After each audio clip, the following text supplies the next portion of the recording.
முன்னாள் ஜனாதிபதி மஹிந்த ராஜபக்சவனுடைய இளைய மகன் ஜோசித ராஜபக்சவனுடைய முன்னாள் காதலிதான் ஜாசரா அபேநாயக்க. இவர் நேற்றைய தினம் கொழும்பு மேல் நீதிமன்றத்தில் முன்னிலையாக இருக்கிறார். இங்க வைத்து இந்த ஜோசித ராஜபக்ச சம்பந்தப்பட்ட பல ரகசியங்கள் வெளியில வந்திருக்குது. அவையெல்லாம் என்னன்றதை விரிவா பார்க்கலாம். அதே போல இலங்கையினுடைய முன்னாள் அமைச்சர் பிரசன்ன ரணதுங்கவுக்கு எதிராக இன்றைக்கு நீதிமன்ற தீர்ப்புகள் வழங்கப்பட்டிருக்குது. அது மட்டும் இல்லாம இந்த நீர்கொழும்பு சிறை சம்பவத்துக்கு பின்னணியில இன்றைக்கு ஒரு புதிய ஆபத்தும் ஏற்பட தொடங்கி இருக்குது. ஆக இவையெல்லாம் என்னன்ற பற்றியும் மேலும் பல முக்கியமான செய்திகளை பற்றியும் தான் இந்த காணொலியில விளக்கமா பார்க்க போறோம். என்ன விடயம் என்று சொன்னா, இலங்கையினுடைய முன்னாள் அமைச்சர் பிரசன்ன ரணதுங்கவுக்கு எதிரான ஒரு வழக்கு விசாரணைகள்ல இன்றைக்கு நீதிமன்ற தீர்ப்புகள் வெளியாக இருக்குது. என்ன நடந்திருக்குது என்று சொன்னா, இந்த பிரசன்ன ரணதுங்க பதவியில இருந்த காலகட்டத்தில் இலங்கையினுடைய மிக முக்கியமான ஒரு தொழிலதிபரை மிரட்டி அவர்கிட்ட இருந்து 640 லட்சம் ரூபாய் பணத்தை கோரியிருக்கிறார். இந்த விடயம் போலீஸ் திணைக்களத்தில் முறைப்பாடாக பதிவு செய்யப்பட்டு அது விசாரணைக்கு உட்படுத்தப்படும் போது இன்றைக்கு இந்த பிரசன்ன ரணதுங்க குற்றவாளியாக, அதாவது அந்த தொழிலதிபரை மிரட்டி அவர்கிட்ட இருந்து பணம் கோர்னது உறுதிப்படுத்தப்பட்டிருக்குது. இதன் அடிப்படையில் இந்த முன்னாள் அமைச்சருக்கு மொத்தமாக 250 லட்சம் ரூபாய் அபராதமும், அதே நேரம் அந்த பாதிக்கப்பட்டிருக்கக்கூடிய தொழிலதிபருக்கு 100 லட்சம் ரூபாய் இழப்பீடும் வழங்கணும் என்று சொல்லி இன்றைக்கு கொழும்பு மேல் நீதிமன்றம் உறுதிப்படுத்தி இருக்குது.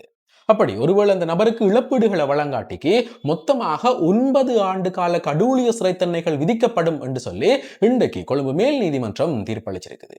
இப்படி இருக்கும்போதுதான் இந்த சட்டவிரோத பணப்பரிமாற்றம், சட்டவிரோதமாக சொத்து சேர்க்கிற குற்றச்சாட்டுல இலங்கையினுடைய முன்னாள் ஜனாதிபதி மஹிந்த ராஜபக்சவனுடைய இளைய மகன் ஜோசித ராஜபக்சவுக்கு எதிரான ஒரு சாட்சி விசாரணை இடம்பெற்றிருக்குது. இதுல மிக முக்கியமாக 3 நபர்கள் முன்னிலையாக இருக்கிறார்கள். அதாவது முதலாவது நபர் இந்த ஜோசித ராஜபக்சவனுடைய முன்னாள் காதலி ஜாசரா அபேநாயக்க. இரண்டாவது நபர் இந்த ஜோசித ராஜபக்சவுக்கு விற்ற காணியினுடைய உரிமையாளர் லூசன் ரத்நாயக்க. மூன்றாவது நபர் இந்த காணியை நடுவுக்கு நின்று பெற்றுக் கொடுத்திருக்கக்கூடிய நபர் வசந்த ஜெயசூரிய. இவர்கள் மூவருமே நீதிமன்றத்தில் வைத்து பல விடயங்களை வெளிப்படுத்தி இருக்கிறார்கள். அதற்கு முன்னுக்கு இது என்ன சம்பவம் என்றதை சொல்லி போட்டு இந்த சாட்சிகளை பற்றி சொல்றேன். என்ன நடந்திருக்குது என்று சொன்னா, இந்த ஜோசித ராஜபக்ச 2012ஆம் ஆண்டு அக்டோபர் மாதத்துல இருந்து 2013ஆம் ஆண்டு ஆகஸ்ட் மாதம், அதாவது வெறும் 10 மாத காலத்துக்கு உட்பட்ட பகுதிகளில் 73 மில்லியன் ரூபாய்க்கு சொத்து வாங்கி இருக்கிறார். இதுல பல சொத்துக்கள் காணிகளாகவும் வீடுகளாகவும் வாங்கப்பட்டிருக்குது. இருந்தாலும் இந்த காலப்பகுதி, அதாவது 2012-13ஆம் ஆண்டு காலப்பகுதிகளில் அவருக்கு வெறும் 25 வயது. இவர் 1980 ஆண்டு பிறந்திருக்கக்கூடிய ஒரு நபர். அதே போல அந்த காலப்பகுதிகளில் இவர் இலங்கையினுடைய கடற்படையில லெப்டினன்ட் தர அதிகாரியாக பணியாற்றி இருக்கிறார். அதாவது 2006ஆம் ஆண்டுல இருந்து 2016ஆம் ஆண்டு மட்டும் இலங்கையினுடைய கடற்படையில பணியாற்றி இருக்கிறார். அதற்கான மொத்த சம்பளமாக இவருக்கு 75 லட்சம் ரூபாய் தான் வழங்கப்பட்டிருக்குது. அந்த பணமும் இந்த ஜோசித ராஜபக்சவனுடைய வங்கி கணக்குகள்ல யாருமே பயன்படுத்தாம அப்படியே இருப்புல இருக்குதாம். அப்படி இருக்கும்போது எப்படி இவர் இந்த 73 மில்லியன் ரூபாய்க்கு சொத்து வாங்கினவர்? அதுவும் கொழும்பினுடைய ராஜகிரிய, தெஹிவள, ரத்மனால போன்ற பிரதான பகுதிகளில் இந்த சொத்துக்கள் வாங்கப்பட்டிருக்குது. இது பற்றி விசாரணை நடத்தும் போதுதான் இந்த ஜோசித ராஜபக்ச வாங்கின சொத்துக்கள் எல்லாமே அவருடைய பாட்டி என்று சொல்லப்படுகிற டெய்சி ஆட்சி, அதாவது இந்த மஹிந்த ராஜபக்சவனுடைய மனைவி சிரந்தி விக்ரமசிங்க ராஜபக்சவனுடைய நெருங்கின உறவினர் என்று சொல்லப்படுகிறவர் தான் இந்த டெய்சி ஆட்சி. அவருடைய பேர்ல சொத்துக்களை வாங்கி போட்டு தான் அங்க இருந்து தனக்கு தானமாக பெற்றுக்கொள்றதாக இந்த ஜோசித ராஜபக்ச மாற்றி அமைத்திருக்கிறார். இதன் அடிப்படையில் இன்றைக்கு மிக முக்கியமான 3 சாட்சிகள் முன்னிலையாக இருக்கிறார்கள். அதுல முதலாவது சாட்சி இந்த ஜோசித ராஜபக்ச பெற்றுக்கொண்ட காணியினுடைய உரிமையாளர் லூசன் ரத்நாயக்க என்ன சொல்லியிருக்கிறார் என்று சொன்னா, எனக்கு ரத்மனாலை கெகட்டிய பகுதியில 31.4 பேர் செலவு இருக்கக்கூடிய ஒரு காணி சொந்தமாக இருந்தது. இந்த காணியை விற்க வேணும் என்று சொல்லி என்னுடைய நண்பரான வசந்த ஜெயசூரிய விட்ட சொன்னான். அவர் ஒரு சில நாட்களிலேயே ஒரு அடையாளம் தெரியாத நபரை எங்களுடைய காணிக்கு அழைத்து வந்தவர். அங்க வந்து என்னுடைய காணியையும் வீட்டையும் முழுமையாக பார்வையிட்ட பிறகு மொத்த தொகையாக 34.5 மில்லியன் ரூபாய்க்கு அதை பெற்றுக்கொள்றதாக அந்த வசந்த ஜெயசூரிய அழைத்து கொண்டு வந்த நபர் எனக்கு உறுதியளித்தவர். இதற்கு பிறகு ராஜகிரிய பகுதியில் இருக்கக்கூடிய ஒரு வங்கியில வைத்து அந்த மொத்த பணமும் என்னுடைய இலக்கத்துக்கு, வங்கி இலக்கத்துக்கு மாற்றப்பட்ட பிறகு நான் அந்த காணி ஒப்பந்தத்தில் கையொப்பமிட்ட நான் இது எல்லாமே அந்த வங்கியில வைத்து தான் இடம்பெற்றது.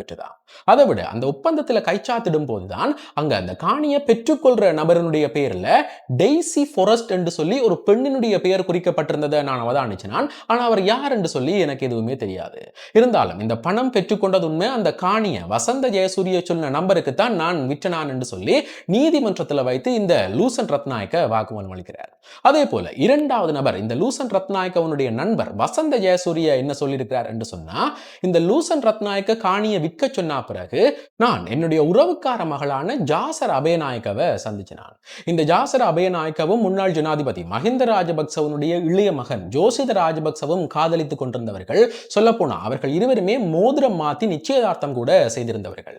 இதால அவர்கள் கூடிய விரைவில் திருமணம் செய்ய போகிறார்கள் என்றதை அறிஞ்சா பிறகுதான் உங்களுக்கு இந்த ரத்மனால காணி பிரயோசனமாக இருக்கும், அது ஒரு மிகப்பெரிய ஆடம்பரமான மாளிகை, அதை நீங்கள் பெற்றுக்கொள்ளலாம், வாங்கிக் கொள்ளலாம் என்று சொல்லி இந்த ஜாசர் அபேநாயக்கவுக்கு நான் தான் சொன்னார்.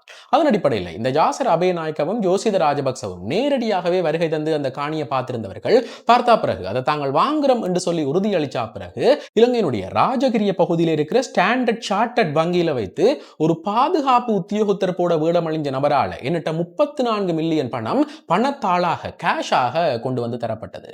அதை நான் உடனடியாகவே இந்த லூசன் ரத்நாயக்க காணியினுடைய உரிமையாளருக்கு மாற்றி கொடுத்தா பிறகு உடனடியாகவே அந்த வங்கியில வைத்து இந்த நில ஒப்பந்தங்கள் எல்லாமே கைச்சாத்தாகினது.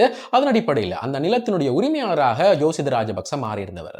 இதுதான் அங்க நடந்த முழுமையான சம்பவம் என்று சொல்லி நீதிமன்றத்தில் வைத்து இந்த வசந்த ஜெயசூரிய வாக்குமூலம் அளிச்சிருக்கிறார். அதே போல மூன்றாவது மிக முக்கியமான நபர் இந்த ஜோசித ராஜபக்சவனுடைய முன்னாள் காதலி ஜாசர் அபேநாயக்க என்ன சொல்லியிருக்கிறார் என்று சொன்னா, நானும் ஜோசித ராஜபக்சவும் 2009ஆம் ஆண்டுல இருந்து காதலித்துக் கொண்டு வந்தாங்க. 2013ஆம் ஆண்டு வரை நாங்கள் காதல் உறவுல தான் இருந்த நாங்கள் இருவருமே மோதிரம் மாத்தி நிச்சயதார்த்தம் செய்து கொண்டாங்க. இதால நாங்கள் கூடிய விரைவில் திருமணம் செய்ய இருந்த நிலையில ஒரு நாள் இந்த ஜோசித ராஜபக்ச தன்னுடைய பாட்டிக்கு சொந்தமான நிலம், பாட்டிக்கு சொந்தமான வீடு என்று சொல்லி இந்த ரத்மனான பகுதியில் அமைந்திருந்த வீட்டை கொண்டு போய் காண்பித்திருந்தவர். அதற்கு பிறகு அந்த வீட்டினுடைய உள் அலங்கார வேலைகளை செய்கிறதுக்காகவும் நாங்கள் அதற்கான வடிவமைப்பாளர்கள் கூட தொடர்பு கொண்டு பேசினாங்கள். நாங்கள் அங்கதான் திருமணம் செய்துட்டு அங்கதான் வசிக்க போகிறதாக இந்த ஜோசித ராஜபக்ச சொல்லியிருந்தவர்.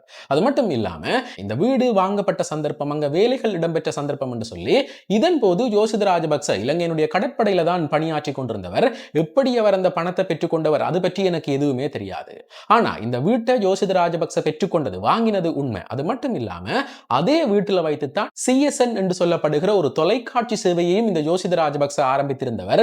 இது எல்லாமே எனக்கு தெரிந்த உண்மைகள் என்று சொல்லி இந்த ஜாசர் அபேநாயக்க நீதிமன்றத்தில் வைத்து சொல்லியிருக்கிறார். உண்மையிலேயே இந்த ஜோசித ராஜபக்சவனுடைய பிடி மிக இறுக்கமாக பிடிக்கப்பட்டிருக்குது. இவ்வளவு நாளுமே இந்த சொத்துக்கள் எதுவுமே எனக்குரியதில்லை, இது தேசிய ஆட்சியோட சம்பந்தப்பட்ட விடயம், அதற்கும் எனக்குமே இந்த சம்பந்தமும் இல்லை என்று சொல்லி இந்த ஜோசித ராஜபக்ச மஹிந்த ராஜபக்சவனுடைய தரப்பால மறுப்பறிக்கைகள் வெளியிடப்பட்டுக் கொண்டிருந்தது. எந்த விதமான காரணங்களும் இல்லாம இந்த வழக்கு விசாரணைகளை குழப்பிக் கொண்டிருந்தவர்கள்.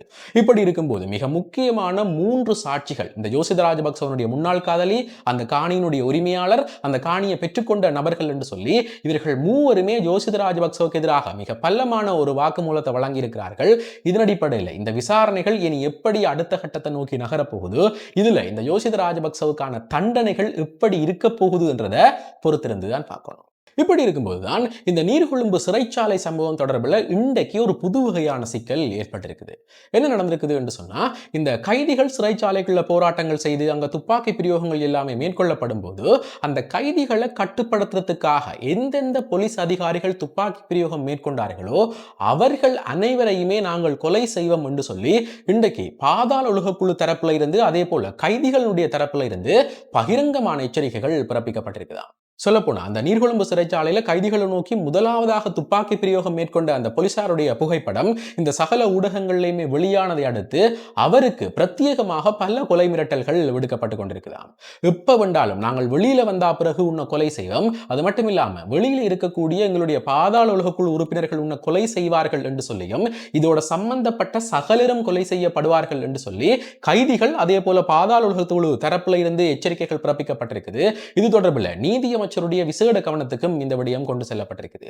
இது தொடர்பில் அனுரவுடைய அரசாங்கம் என்ன நடவடிக்கைகள் எடுக்க போகுது, எப்படி இதற்கு ஒரு முற்றுப்புள்ளி வைக்க போகிறார்கள் என்றதை பொறுத்திருந்துதான் பார்க்கணும். ஆக இந்த விடயங்கள் தொடர்பில் உங்களுடைய கருத்துக்கள் என்னன்றதை மறக்காம கமெண்ட்ஸ்ல சொல்லுங்க. இதே போல மேலும் ஒரு முக்கியமான பிரயோசனமான தகவலோட இன்னும் ஒரு காணொளியில் சந்திக்கிறேன். நன்றி.